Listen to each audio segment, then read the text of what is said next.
Hello library Talainers. I'm bringing you somewhere a little bit different for my nature noticing video this time, because I've just spent a week in this little thatched wooden cottage here in the Norfolk Broads, and just under the corner of the thatch here where I'm walking towards is a wren's nest, and they've been zipping in and out feeding chicks the whole time we've been here. Just take you up to where it is, just in that hole there. I'm just going to come away now so that they can come in and feed. And as you can see, I'm looking down the channel here out onto Hickling Broad just as the sun's setting.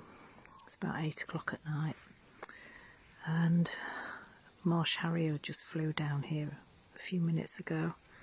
The swans are out there at the moment. There's a swan's nest just in the reeds. And even though I'm not in Shropshire, I'm kind of still thinking about Shropshire, because while I'm here I'm reading Mary Webb's Precious Bane. So I'm thinking about the Shropshire meres and the flatlands of North Shropshire and the canals and Wixall Moss, places that I've got to know and visit in my time living near there as well. I feel really privileged to be in this place. This is a tiny kind of very basic hut. We've just got a cold water tap and a composting toilet. There's no electricity, no Wi-Fi, no central heating.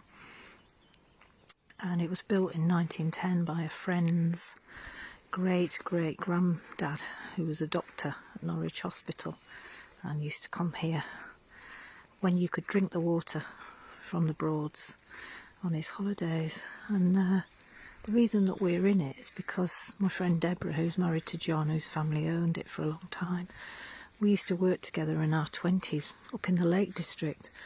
And when we were living there, we were living on the side of Windermere. And it was another time where I lived by water, and I used to get up in the morning and take a canoe out onto the lake and do lots of photography. I was into photography at the time, and there was a little dark room at the centre where I worked, and I used to go and develop my own pictures and just take a canoe out onto the water and photograph the swans and the wildlife from the water. And it has that same feel. It reminds me of that. Reminds me of that really happy, formative time in my life. Oh, kingfisher just flew. Hey, out of the trees. Now, when we came here last year, the kingfisher flew down the cut from the cottage there, down this little channel, and I saw it every single day. And I loved it so much that I wrote a song actually about it, which I'll post later on in the week. I've struggled a little bit this week because I broke my phone on Wednesday, and its touchscreen is now erratically unreliable, so I'm actually filming this on my husband's phone, so I can't actually upload it till we get home tomorrow, so it'll be a little bit late. But I wanted to share something of the magic of this place. While we've been here this week, noticing so much nature, I've seen a barn owl really close up, a really beautiful encounter that I wrote a poem about earlier on and posted.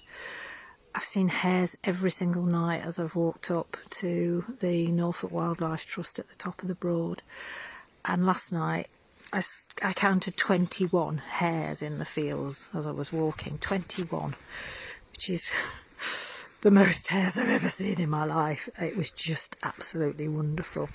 I've got to know these hares. There's one with a limp paw, there's one with a torn ear, there's one with a scratched back. And I've just got to know them over the week, and they feel like friends. I've seen so many muntjac deer that I can't count. They kind of bark and make this hissy noise around the hut at night. I've seen roe deer, Chinese water deer, more birds than I can name, harriers, by the dozen really. It's just been astonishing. But today, finally, I actually saw a swallowtail butterfly. I'm really happy about that.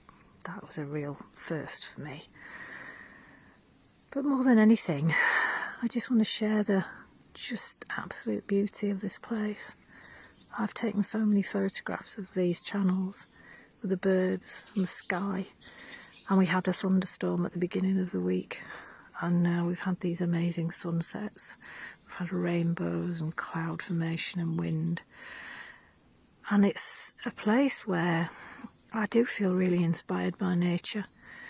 We came last year just as I was writing the final parts of my book about the hill forts of Shropshire, and this time while I'm here I've been writing the very end of my second book, which is about a year of nature outside your door, and that's going to be out later on in autumn. So it feels a bit like a little retreat for me coming here, because it's just so cut off from the busy modern world, and you can immerse yourself in nature. And even though it's really basic and there's no mod cons in this little hut, it actually feels like the most luxurious place that I've ever stayed. And that's to do with the wildlife all around me. And it just is amazing, because I never know what I'm going to see when I walk outside the door. But what I do know is that it will be something that I'll remember, and something that I'll hold in my mind and that I'll use as a source of inspiration. And so I hope it inspires you to get out onto your local patch and maybe go and explore our northern Shropshire waterworlds. A bit different from Norfolk, but they've got the same quality of water and land and sky. And I'm going to leave you with this beautiful view. Until next time.